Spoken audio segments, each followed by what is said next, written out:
ప్రేమ స్వరూపుడైన తండ్రి నామానికి మహిమ ఘనత ప్రభావాలు కలుగును గాక. ఈ ఉదయకాల సమయంలో మీ అందరికీ కూడా తండ్రి నామంలో వందనాలు. అదేవిధంగా మరి ఇక ఉదయకాల సమయంలో తండ్రి మనతో మాట్లాడుతున్న ముఖాముఖిగా మాట్లాడుతున్న మాటలు మనం జ్ఞాపకం చేసుకుందాం. ప్రియ సహోదరులారా, మరి ఈ వాక్యానికి వెళ్ళే ముందు యథావిధిగా మా యూట్యూబ్ ఛానల్ని ఇదిగో వాక్యం అనే యూట్యూబ్ ఛానల్ని సబ్స్క్రైబ్ చేసుకుంటున్నారు. మిమ్మల్ని పరమతండ్రి బహుగా ఆశీర్వదించబడిన గాక. మీరు చేసిన సేవలను, మీరుంటున్న ప్రదేశాలను, మీకు ఇచ్చిన కుటుంబాలను అలా మహా ఆనందంతో నింపబడిన గాక. ఆమేన్. ఇక అలాగే లైక్ చేసి షేర్ చేయండి. తండ్రి యొక్క కృపను మీరు పొందుకుంటారని ఆశిస్తూ మరి ఈరోజు దీనునైన నేను మీకు ఈ వాక్యాన్ని ప్రకటించడానికి తండ్రి నాకు ఇచ్చిన ఆయుష్కాలం ఆరోగ్యం బట్టి, అలాగే ముఖ్యమైన ఆలోచన బట్టి స్తోత్రం చెల్లిస్తున్నాను. ప్రియ సంగమా, ఈరోజు ఉదయకాల సమయంలో ఆయనను మనం జ్ఞాపకం చేసుకుందాం. నేటి వాక్యాంశం చూసినట్లయితే, నీ సమస్యకు కారకులు ఎవరు? హల్లెలూయా. ఈ యొక్క అంశం మీద కొన్ని మాటలు బైబిల్ గ్రంథంలో వచ్చి నేర్చుకుందాం. ఈరోజు ప్రియ సంగమా, ప్రపంచమంతా కూడా ప్రతి వారికి సమస్య, ప్రతి వారికి ఇరుకులే, ప్రతి వారికి కూడా బలహీనతలే, ప్రతి వారికి కూడా అనాలోచనలే. దీనికి గల కారకులు ఎవరు అని మనం ఒకసారి చూసుకుంటే, సంగమా, మనకి మేలు కలిగింది అనుకోండి, తండ్రికి వందనాలు చెప్పుకుంటూ, నాయన నీవు నాకు మేలు చేసావు కనుక నీకు కోటాను కోట్ల వందనాలు అంటాం. మంచిది. మరి కీడు జరిగితే నన్ను అపవాది తరుగుతుంది అంటాం. నన్ను చీకటి శక్తులు అలుముకున్నాయి అంటాను. ఇది క్రైస్తవులుగా మనం చేస్తున్న ప్రార్థన, విజ్ఞాపన, 10 మందితో చెప్పుకుంటున్న మాట. బాగానే ఉంది. 130 అధ్యాయంలో దావీదు గారు అంటారు, నాయన నేను గాఢాంధకార చీకటి నుంచి నేను నీకు ప్రార్థిస్తాను కనుక నీవు చెవి ఎగ్గి దయచేసి నా ప్రార్థన ఆలకించని దావీదు గారు చాలాసార్లు ఈ మాటను ఉపయోగించారండి. ఆయన రాసిన కీర్తన భాగాలలో, ఆయన రాసే కీర్తనలో చాలాసార్లు ఈ మాటను ఉపయోగించినట్టుగా మనం చూస్తున్నాము. ఈరోజు మనం కూడా అదే వాడుతుంటాము. అసలు ఇంతకీ నీవు నశించిపోవడానికి కారకులు ఎవరు? నీవు అప్పుల పాలైపోవడానికి కారకులు ఎవరు? నీవు అనారోగ్యంతో బాధపడడానికి కారకులు ఎవరు? నీవు క్షీణించిపోవడానికి కారకులు ఎవరు? నీ హృదయాల వేదన కలగడానికి కారకులు ఎవరు అని ఈ ప్రశ్నలకు సమాధానం ఎక్కడుంది తెలుసా? మీకు తెలుసండి. కొంతమందికి ఈ ప్రశ్నలు వేస్తే ఒక్కొక్కరు ఒక్కొక్క కారణం చెప్తారు. నా భర్త వల్ల నేను ఇలా అయిపోయానండి, నా భార్య వల్ల నేను ఎలా అయిపోయానండి, నా కన్న బిడ్డల వల్ల నా పరిస్థితి దిగజారిపోయింది, లేదంటే నా బంధుమిత్రుల వల్ల నా పరిస్థితి ఎలా వచ్చేసింది అని చెప్తూ ఉంటాము. లేకుంటే నేను నమ్మి నా స్నేహితులు నన్ను మోసం చేశారు కనుక నా స్థితి ఎలా వచ్చేసింది అని చెప్తాం. మంచిదే, అందరూ కారకులే. కానీ అసలు కారకులు ఎవరు అంటే అపవాది అంటాం. అపవాది కాదు. ఇప్పుడు నేను చెప్పబడి మీరు ఎవ్వరు కూడా కాదు. జాగ్రత్తగా వినండి వాక్యాన్ని, చివరి వరకు వినండి. అప్పుడు మీరు చేసే పొరపాటు ఏంటో మీకు తెలుస్తుంది. హల్లెలూయా, హల్లెలూయా, హల్లెలూయా. కనుక ప్రతి సంగమా, ఇంతకీ కారకులు ఎవరు? నీవు ఇలాగ ఉండడానికి గల కారకులు ఎవరు అని ప్రశ్నిస్తే, ముందు చెప్పుకున్నట్టుగా దావీదు గారు చాలా చోట్ల అదే ప్రార్థన చేశారు. గాఢాంధకార చీకట్లో ఉన్నాను, నా ప్రార్థన ఆలకించు, నా ప్రార్థన చెవి ఎగ్గు. ఈరోజు మనం కూడా అదే చేస్తున్నాము. మనకి కూడా అదే స్థితి పట్టేసింది. కారకులు ఎవరంటే ఎవరు వీళ్ళు? నీవే. హల్లెలూయా.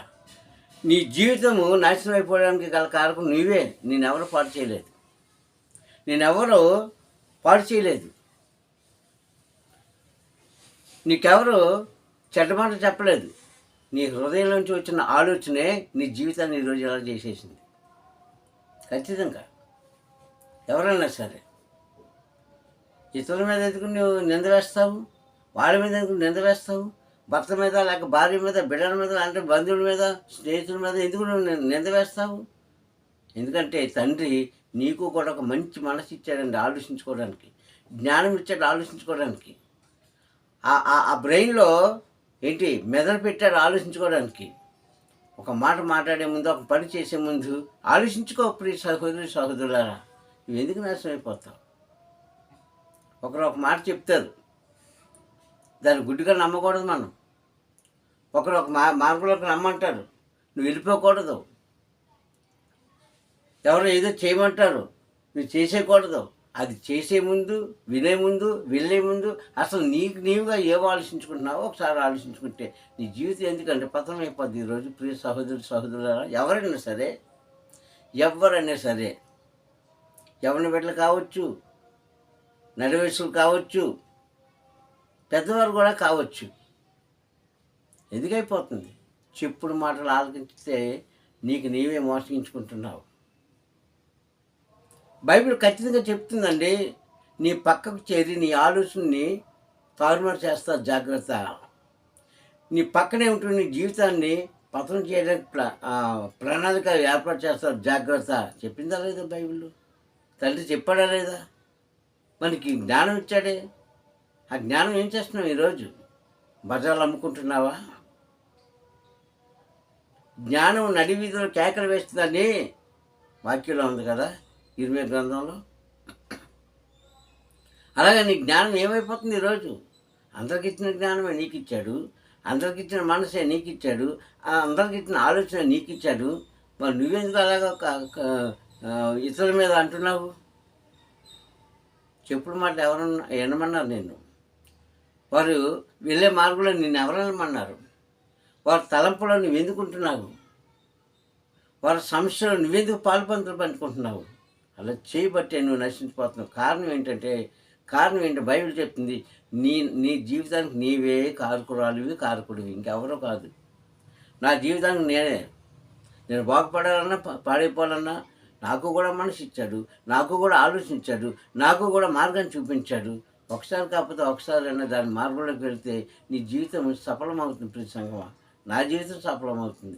మీరు నేను వీళ్ళు తేడా లేదండి. మనుషులందరికీ కూడా ఒకటే మాట చెప్పాను నేను, నాకు ఒకలాగా, నీకొకలాగా, ఇలాంటి ఆ దేశంలో ఉన్న వారికి ఒకలాగా, ఈ రాష్ట్రంలో ఉన్న వారికి ఒకలాగా, ఈ భాష మాట్లాడే వారికి ఒకలాగా చెప్పలేదే. ఆ నిత్యవాక్కు సత్యవాక్కు ఒకటే చెప్పాడు అందరికీ కూడా. అందరూ పాటించాలి దాన్ని. ఇవన్నీ మానేసి ఎవడో తాగమన్నాడని నువ్వు తాగుతున్నావు, ఎవరో తిరగమన్నాడని నువ్వు తిరుగుతున్నావు, ఎవరో మోసం చేయమని చెప్తే నువ్వు మోసగిస్తున్నావు. ఇది ఎవరి తప్పు? నీది తప్పు. మళ్ళీ నీవు నింద వేస్తున్నావు ఇతరుల మీద నింద వేస్తున్నావు. అందుకేనండి ఆయన ఖచ్చితంగా చెప్తున్నాడు, ఈ లోకాన్ని పాడు చేసేవారు, నీ జీవితాన్ని పాడు చేసేవారు నీ పక్కకు చేరి నీకు లేని ఆలోచన పెట్టి నీ వెళ్ళలేని మార్గంలోకి నడిపించి నీ వినలేని మాట నీకు చెప్తున్నప్పుడు కాస్త అది మంచి వచ్చేటో ఆలోచించుకోమని పరమతండ్రి చెప్పాడే. జ్ఞాపకం ఉందా? జ్ఞాపకం ఉంటే ఈరోజు నువ్వు ఎందుకు అలాగా ఆ వీధుల పాలైపోతావు? ఎందుకు నలుగురిలో వారి నోట్లో ఉంటావు? నువ్వు వినకనే నీ మనసు నువ్వే చంపుకుంటున్నావు. నీ జీవితానికి పతనం అయిపోవడానికి కారణం నీవే, ఎవరు కాదు. అక్కడ అన్నాడు కదా, కొంతమంది పనికి మాలిన జనాంగం నీ పక్కన చేరి నీకు తెలియలేని విషయాలు చెబుతూ, నీవు చూడలేని దృశ్యాలను చూపిస్తూ, నీవు వెళ్ళలేని మార్గాలకు నడిపిస్తూ, వెళ్దాం రండి, చూద్దాం రండి, వినండి అని చెప్పేటప్పుడు అది కాస్త నువ్వు ఆలోచించుకొని అడుగు ముందుకు వేయమని చెప్పాడే పరమ తండ్రి. అవేమి లేవు. రమ్మన్నారు, వెళ్ళిపోయావు. వినమన్నారు, వింటున్నావు. చేయమన్నారు, చేసేసావు. ఎవరికి నష్టం? అది నీకు నష్టం. ఎప్పుడు తెలుస్తుంది ఈ విషయము? నువ్వు మోసపోయిన తర్వాత తెలుస్తుంది. నువ్వు దిగజారిపోయినప్పుడు తెలుస్తుంది. నువ్వు గాఢాంధకార చీకట్లో వెళ్ళిపోయినప్పుడు తెలుస్తుంది. దావీదు గారు అలాగే వెళ్ళిపోయి ఇప్పుడు ప్రార్థన చేస్తున్నాడు. ఒక దగ్గర ఏమన్నాడంటే, గాఢాంధకార చీకట్లో సంచరించినాను, నేను భయపడినాను దావీదే 133 అధ్యాయానికి వచ్చినప్పటికి, నాయన తండ్రి నేను గాఢాంధకార చీకట్లో నుంచి ప్రార్థిస్తున్నాను, నా ప్రార్థన ఆలకించమన్నాడు. ఇదేంటది? రివర్స్ అయిపోయింది. అక్కడ రివర్స్ అయిపోయిందండి.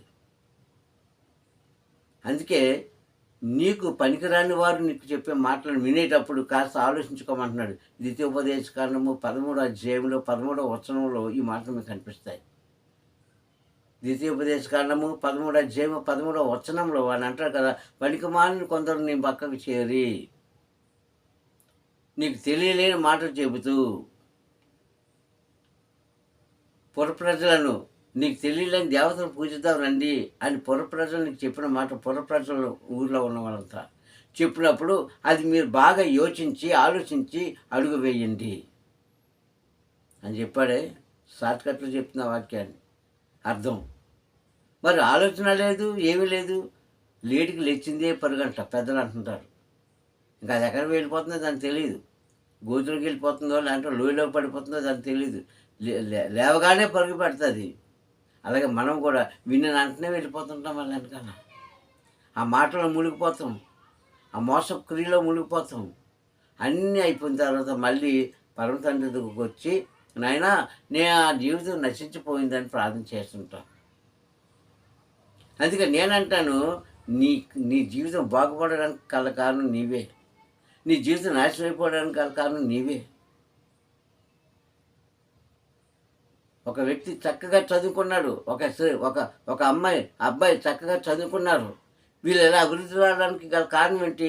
తండ్రి నీకు ఇచ్చిన జ్ఞానాన్ని ఆ చదువులో ఉపయోగించుకున్నావు కనుకనే నీకు ఈరోజు నెంబర్ 1గా నిలబడ్డావు సంఘంలో, సమాజంలో, కుటుంబంలో. మరి ఇంత చేసిన నీవు నశించిపోవడానికి గల కారణం ఏంటి? నీవే.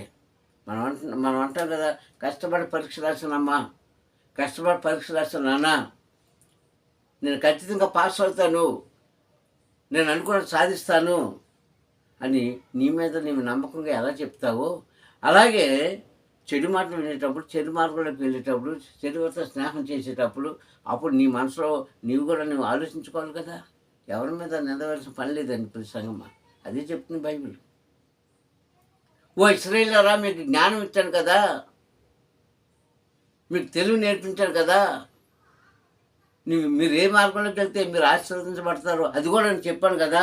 మరి ఇప్పుడు ఏం చేస్తున్నారు మీరు అని అడిగారు ఆనాటి ప్రజలను. ఈరోజు నిన్ను నన్ను కూడా అడుగుతున్నాడండి. నిన్ను నన్ను కూడా అడుగుతున్నాడు ఆయన. నీకు నాకు కూడా చెప్తున్నాడు. ఆలోచించుకుందాం ఒక్కసారి మనం.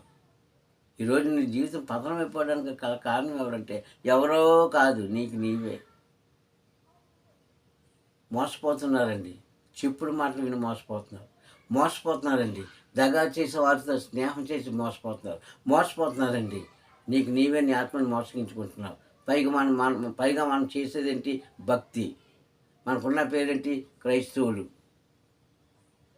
తండ్రి ఆలోచించాడండి. అందుకే సామెత గ్రంథంలో ఎక్కడ చూసినా ఆయన అంటాడు, జ్ఞానం లేక కుదువైతే నా దగ్గర రండి అన్నాడు.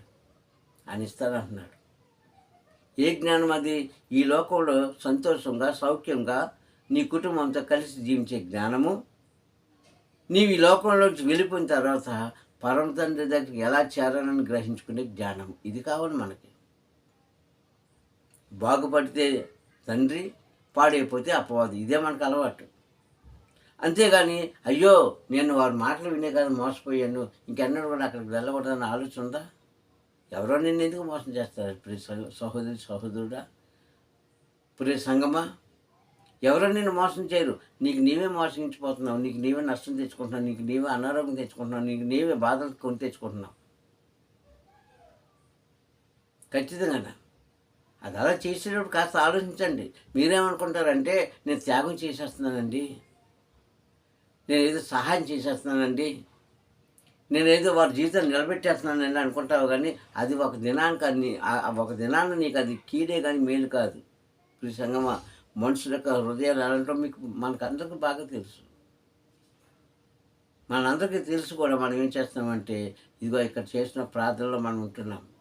నా తండ్రి, గాఢాంధకార చీకట్లోంచి నేను ప్రార్థిస్తున్నాను, నన్ను ఉద్ధరించు, నా ప్రార్థన చెవియొగ్గు. ఇది ఎంతవరకు న్యాయము? చేశాడు యోనా గారు కూడా, అలాగే చేశారు కదా. యోనా గారు కూడా చేశారు కదా. నాయన, నేను అగాధ భూమిలోంచి నేను ప్రార్థిస్తున్నాను అన్నాడు. అగాధ సముద్రం నుంచి నేను ప్రార్థిస్తున్నాను అన్నాడు. అని ఉండేది గాలి గది, అనగా ఒక చేపలో గాలి గదులు ఉంటాయి, మనకున్నాయి కదా ఊపిరితిత్తులు, అదే గాలి గది. అందులో ఉన్నాడన్న సంగతి మర్చిపోయి నేను ఎప్పటికీ కూడా పైకి రాకుండా అయిపోయాను తండ్రి, కనుక నేను చేసిన పొరపాటు క్షమించు అని అక్కడ ఉండి ప్రార్థన చేశాడు. ఎందుకు వచ్చింది దానికి స్థితి? ఎందుకు వచ్చింది? తండ్రి మాట వినలేదు, పైగా నీవు ఆలోచించుకోలేదు. అయ్యో అది తెలియదు ఆయనకి. నువ్వెక్కడున్నా సరే, మనం ఎక్కడున్నా సరే ఆయన గమనిస్తానన్న సంగతి తెలియదా? ఆలోచన లేదా? మూర్ఖత్వంగా ఉన్నాడు. తన జీవితాన్ని తాను ఏం చేసుకున్నాడంటే చిట్ట చివరికి ఎలాగైపోయినాడు ఆయన? తండ్రి దృష్టిలో వినలేని ప్రవక్తగా అయిపోయాడు. మాట వినలేని ప్రవక్తగా ఆయన అయిపోయాడు. ఇది వద్దు ఇప్పుడు సంగమా. ఎవరి మీద పడి మనం ఏమనుకోవద్దండి. మనకు మనమే ప్రశ్నించుకుందాం. మన జీవితానికి కావాల్సినది తండ్రి ప్రతి ఒక్కరికి ఇచ్చాడు. చిన్నవారికేమి పెద్దవారికేమి అందరికీ ఇచ్చాడు ఆలోచన. అందరినీ నడిపిస్తున్నాడు ఒకే దారిలో, అందరికీ చెప్తున్నాడు ఒకే మాట. ఈ మూడు మనం గమనించుకున్నట్లయితే ఎవరి చేతిలో నువ్వు ఓడిపోవు, ఎవరు మోసంలో పడిపోవు. ఈరోజు మీరు సంగమ యవనస్తులు మాటలో పడిపోయి వారి జీవితాలు పతనం చేసుకుంటున్నారు. యవనస్తులే కాదండి, నడి వయసులే కాదండి, ఎవరైనా సరే ఇతరుల యొక్క మోసపుకరమైన మాటలో పడిపోయి వారి జీవితాలు పతనం చేసుకొని నేను మోసపోయినా బాధపడుతున్నారు. మన అంతకుముందు నీ ఆలోచన ఏమైంది? నీ యొక్క నడవడిక ఏమైంది? అంటే అప్పటికి ఏం చేస్తాయి? కళ్ళు పొరలు కప్పేస్తాయి, మనుషులకు చెవులు పొరలు కప్పేస్తాయి. ఎవరికైనా సరే మంచి మాట చెవులకు వెక్కదు, చెడు మాట మాత్రం, చెడు తలంపులు మాత్రం బ్రెయిన్లోకి వెళ్ళిపోతాయి, చెవులకి వెళ్ళిపోతాయి వెంటనే. తర్వాత ఆలోచించుకొని సుఖమేమంది కృషి సంగమా. నేను చెప్తున్నాను ఈ వాక్యం ద్వారా, నీ కుటుంబాన్ని నీవు విడిచిపెట్టుకోవద్దు. కుటుంబం అంటే చాలాసార్లు చెప్తుంటాను, నీవు నీ భర్త పిల్లలు అంతే, నీవు నీ భార్యని పిల్లలు, ఇది కుటుంబం. కుటుంబ సభ్యులు నీ అన్నలు కావచ్చు, అక్కలు కావచ్చు, ఎవరైనా కావచ్చు. ముందు నీ కుటుంబాన్ని కాపాడుకో, అప్పుడు నీవు బాగుంటావు. ఈరోజు క్రైస్తవులే కాదండి, మనుషులకు జీవితం వేషధానం అయిపోయి వారికి వారే మోసగించుకుంటూ, వారికి వారే శిక్ష వేసుకుంటూ, నన్ను ఎవరో మోసం చేశారు, ఎవరో నన్ను శిక్షించారని వారి మీద ఎందుకు పడి మనం అపాధ చేస్తున్నాం. నీకు ఆలోచన లేదా? కొన్ని నీకు ఆలోచన లేదు. ఒక నీకు చెప్తున్నప్పుడు ఆ మాటలో నీకు నీతి నిజాయితీ కనిపించలేదా? కనిపించినా మీరు పాటించరు. ఎందుకంటే నేను వెళ్ళే మార్గమే నాకు సంతోషంగా అనిపిస్తుందని అనుకుంటారు. అందుకే తండ్రి చెప్తున్నాడు, నేను చూపించే మార్గంలోకి నువ్వు వస్తే నువ్వు బహుగా ఆశీర్వదించబడతావు. ఇది చెప్పాడు ఇశ్రాయేలు ప్రజలకు, ఇది చెప్పాడు అనేక జనానికి, ఇది చెప్తున్నాడు నీకు నాకు ఈరోజు. అలా వెళ్ళినట్టయితే మనం బహుగా ఆశీర్వదించబడతాం, దీవించబడతాం, కనికరించబడతాం, తండ్రి చేత ప్రేమించబడతాం.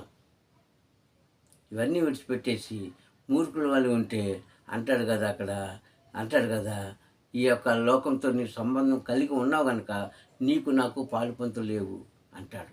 జాగ్రత్త పిలిచాను. ఆయనే కానీ మనం తృణీకరిస్తే, ఆయనే కానీ మనల్ని చేరదీకపోతే, ఒకసారి కాదు, రెండుసార్లు కాదు, నువ్వు బ్రతికిన బైబిల్ చెప్తుంది 70 80 నువ్వు బ్రతికిన దినాలన్నీ కూడా, సంవత్సరాలన్నీ కూడా చీకటే. అలాగే మనం ఉండదు. ఆలోచన చేసుకోండి. ఒక మనిషితో మాట్లాడేటప్పుడు, ఒక మనిషితో మనం స్నేహం చేసినప్పుడు అది మంచా చెడ్డ, మంచివారు చెడ్డవారు, స్త్రీలైనా పురుషులైనా, స్త్రీలు పురుషులతో కానీ పురుషులు స్త్రీలతో కానీ స్నేహం చేసినప్పుడు అది వారు ఎంతవరకు కరెక్ట్గా ఉన్నారు, ఎంతవరకు వేరే మార్గంలో ఉన్నారు, వారు చెప్పే మాటలు ఏంటని ఆలోచించుకోండి. ఆలోచన లేదు, ఈరోజు ఆలోచన లేదు.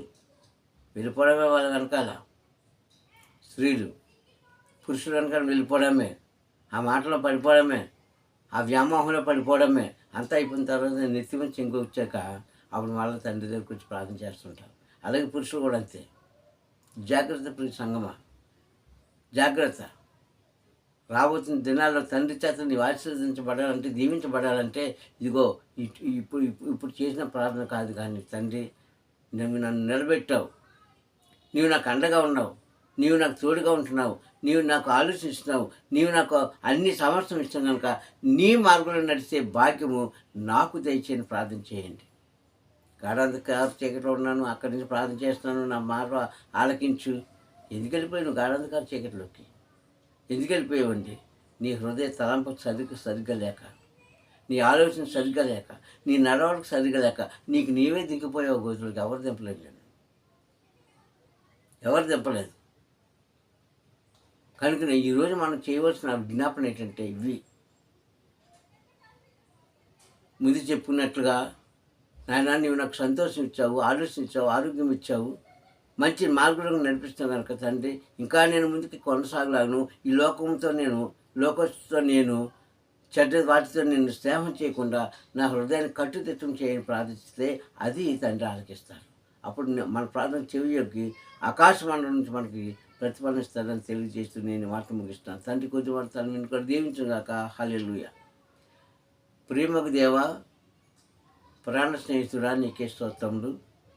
ఈ ఉదయకాల సమయంలోని వాక్కు ద్వారా మాతో మాట్లాడినందుకు స్తోత్రం చెల్లిస్తున్నాను. ఘనత మహిమ ప్రభావాన్ని పొందుకోండి. ఇచ్చిన ఈ వాగ్దానం వాక్యం తండ్రి, నిజంగా నా ప్రభావ మానవుడికి సమస్తం ఇచ్చావు, మంచిగానే ఇచ్చావు తండ్రి. మంచి మార్గంలోనే నడిపిస్తావు, మంచి మాటలని చెప్పావు. కానీ అయ్యా, వాటిని మేము విడిచిపెట్టి మా ఆలోచన ప్రకారంగా వెళుతూ నష్టపోయి మళ్ళా నీ దగ్గరకు వచ్చి ప్రార్థిస్తాం తండ్రి. అలా కాకుండా నా ప్రభా, జరగవలసిన క్రియల్లో తండ్రి ఆలోచనతో మమ్మల్ని నడిపించి నీ నామాన్ని ఘనత మహిమ ప్రభావాలు పొందుకోమని మా ప్రియ రక్షకుడైన క్రీస్తు నామని ప్రార్థనలన్నీ కూడా సమర్పించుకుంటున్నాను పరమ తండ్రి. హల్లెలూయా, హల్లెలూయా, హల్లెలూయా. మీ అందరికీ కూడా పరమ తండ్రి నామను వందనాలు తండ్రి. మేము దీవించి ఆశీర్వదించుగాక. Praise the lord.